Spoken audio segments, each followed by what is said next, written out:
Welcome to The Lost, a show where I talk about various different pieces of lost media, from TV, to movies, to video games, to music, and much more.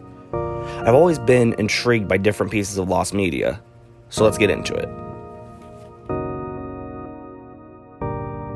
Zero Man. Zero Man was a manga created by Osamu Tezuka. Tezuka being known for such hits as Metropolis, Dororo, Princess Knight, and his most notable manga, Astro Boy. The manga was serialized from 1959 to 1960. 8 years afterwards, in 1968, a 4-minute pilot was made by Mushi Productions. The company had hoped that it would be picked up and made into a hit show, similar to Astro Boy and Kimba the White Lion. However, budget issues caused the project to be dropped. However, some concept art and storyboards have surfaced since its cancellation. The most notable being this picture of an early design of Ricky, the main character. Final design concept art was found, but there's still nothing on the lost pilot of the anime.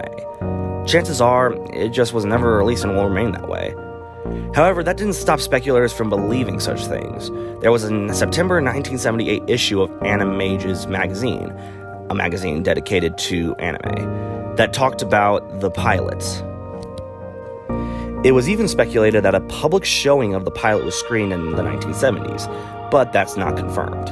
As of right now, we still have no info on the pilot, and because Osamu Tezuka sadly passed away in 1989, it is very unlikely any more of this will be found. The only big thing since his passing being the 2009 Astro Boy film, alongside some other short films. Doom Episode 5. Doom was a hit when it came out in 1993. It revolutionized the popularity of first-person shooters and definitely gave video games a new name. And by 1995, in its prime, it had 4 episodes, 8 levels, plus a bonus level in each episode. John Romero, the co-founder of ID Software, and the designer for most of their games, Doom included, released many assets of the development to the public. An intriguing asset being E5M1, which implied that at one point there was an episode 5 planned for the game, but it was scrapped.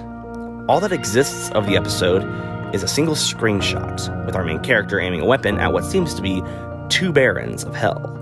On a side note, Romero apparently released his own episode 5, Sigil. Link to the website for Doom 1993 players in the description.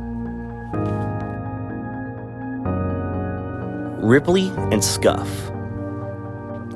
A catch with this one is it's partially found, meaning there are still lost episodes, but it still has episodes that are found. Ripley and Squeak was a British children's program. It aired from January 2002 to February 2003. Apparently, it was a spin-off of the highly successful Roger and the Rotten Trolls. It followed Ripley and Squeak alongside their sister Strid and their pet Bargy as they wreak havoc around schools of the UK. The second series reportedly was repeated on the ITV children's network, CITV, between 2006 and 2010.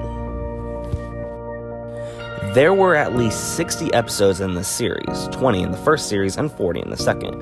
Apparently, when going to the website, you could buy a DVD of the show, but clicking on it now leads to an error message. And copies are extremely hard to find on eBay and Amazon. As of writing this, 6 episodes are known to be on YouTube, 6 of the 60.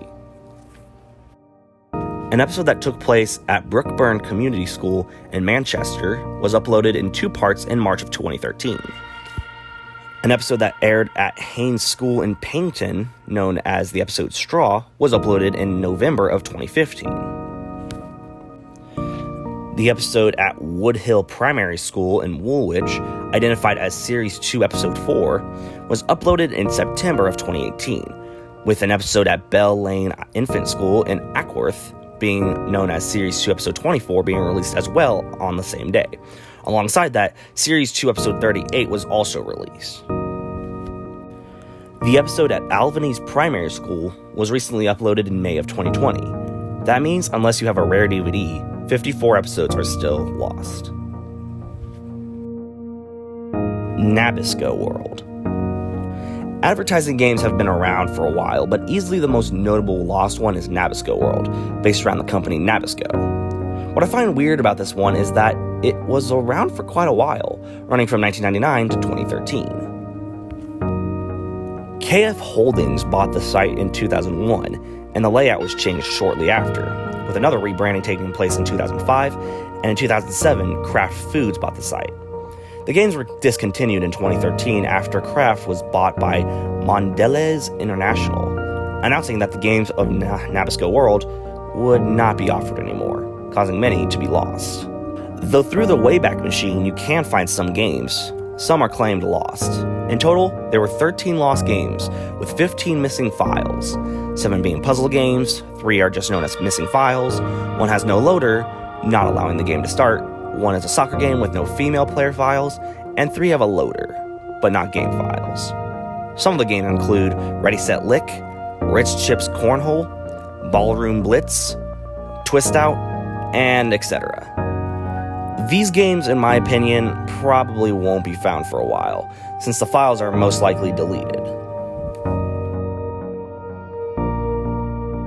Dumbo II. So, many have already discussed this film on other lost media sites and other stuff like that, but I found it to be intriguing, so I wanted to give my thoughts on it. Dumbo II was a planned sequel to the 1941 hit Dumbo.